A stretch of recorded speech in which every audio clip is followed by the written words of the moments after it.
Bharatiya Janata party के प्रदेश अध्यक्ष भूपेंद्र चौधरी जी हमारे साथ बातचीत के लिए मौजूद हैं। सर, 2 दिन हो गया आपको कार्यभार संभाले हुए, कार्यकर्ताओं में काफ़ी जोश भी दिख रहा है। क्या कुछ अपेक्षाएं कर रहे हैं कार्यकर्ता आपसे?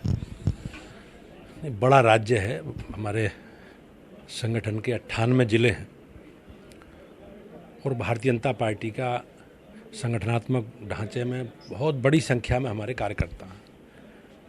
तो अभी प्रयास ये हम लोग कर रहे हैं कि हमारा प्रवास नीचे क्षेत्रीय स्तर पर तय हो जाए और कार्यकर्ताओं को मैसेज चला जाए कि वो वहीं हम लोग उनके बीच में पहुंचेंगे।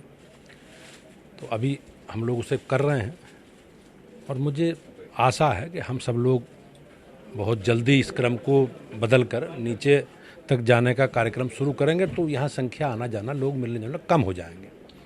लोग अपेक्षाएं रखते हैं, सब हमारे कार्यकर्ता हैं, एक विचार से जुड़े हैं और सबकी इच्छा रहती है मिलने की, संपर्क की। हम लोगों भी आग्रह करके पिछली जो यहाँ कार्यक्रम था लखनऊ में, जिस दिन पदभार ग्रहण किया, तो पार्टी ने ही लोगों को बुलाया है।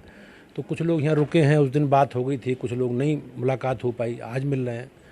तो ये क्रम बना रहेगा अभी। और हम लोगों का संगठन का मूल भाव ही मिलना जुलना, आपसे संपर्क संवाद का कह रहे हैं। एक सवाल ये था कि आप प्रदेश अध्यक्ष के रूप में यहाँ पर आ गए हैं, अब जो दूसरी विंग के अध्यक्ष हैं या दूसरे विंग के तमाम पदाधिकारी हैं, वो संगठन कब तक तैयार किया जाएगा, उसको लेकर क्या वर्किंग चल रही है? अभी ऐसा ये काम जो मुझे मिला है, ये मिड सेशन के लिए मिला है, मिड सेशन है।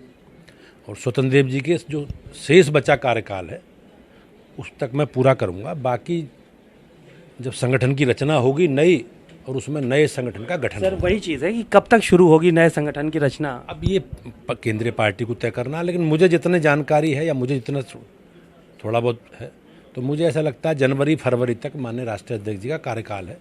लेकिन केंद्रीय पार्टी हमारी उस पर निर्णय कर सकती है परिस्थिति में, विशेष परिस्थिति में भी, क्योंकि जैसे चुनाव हैं, नगर निकायों के हैं, फिर MLC के हैं, तो उसमें केंद्र को निर्णय करना। लेकिन वर्तमान जो कार्यकाल है माननीय राष्ट्रीय अध्यक्ष जी का, वो संभवतः जनवरी तक या जनवरी या फरवरी तक है। एक सवाल और था कि संगठन सरकार से बड़ा है, इस बात के लिए सारे मंत्रियों ने भी कहा, कार्यकर्ताओं को इस चीज़ के लिए कैसे संदेश देंगे, क्योंकि कई कार्यकर्ता उनके काम नहीं होते हैं, तो आप ही लोगों के पास आते हैं।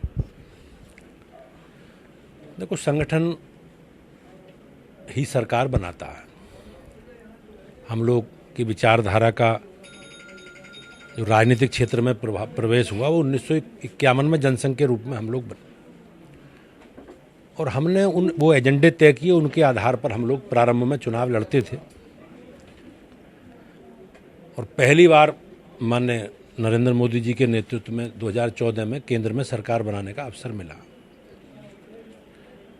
तो जो कोर एजेंडे से जुड़े विषय थे उनको सबको समाधान करने का, सबको अंतिम अवस्था तक पहुंचाने का काम भारत की सरकार ने, देश के प्रधानमंत्री जी के मार्गदर्शन में गृह मंत्री जी ने किया। और उत्तर प्रदेश में भी जो माननीय योगी जी की सरकार चल रही है और जो हमारे कोर एजेंडे से जुड़े विषय हैं, बिजली, पानी, सड़क, शिक्षा, स्वास्थ्य, सुरक्षा, ये सारे विषय संगठन के ही विषय हैं और सरकार संगठन के विषयों को आगे बढ़ा रही है योगी जी के नेतृत्व में राज्य में, और केंद्र में भी जो माननीय मोदी जी के नेतृत्व में भी हमारे जो संगठन के विषय हैं उन्हें लेके हम आगे बढ़ रहे हैं। बातचीत के लिए शुक्रिया। आपने सुना भूपेंद्र चौधरी जी को, उन्होंने साफगोई के साथ इस बात को कहा कि संगठन के जो मुद्दे थे उन्हीं को लेकर सरकार आगे बढ़ रही है और हम आगे भी अपना जो संगठन है उसको तैयार करने का काम करेंगे। कैमरामैन आशीष के साथ सीमा नकवी, भारत समाचार, लखनऊ।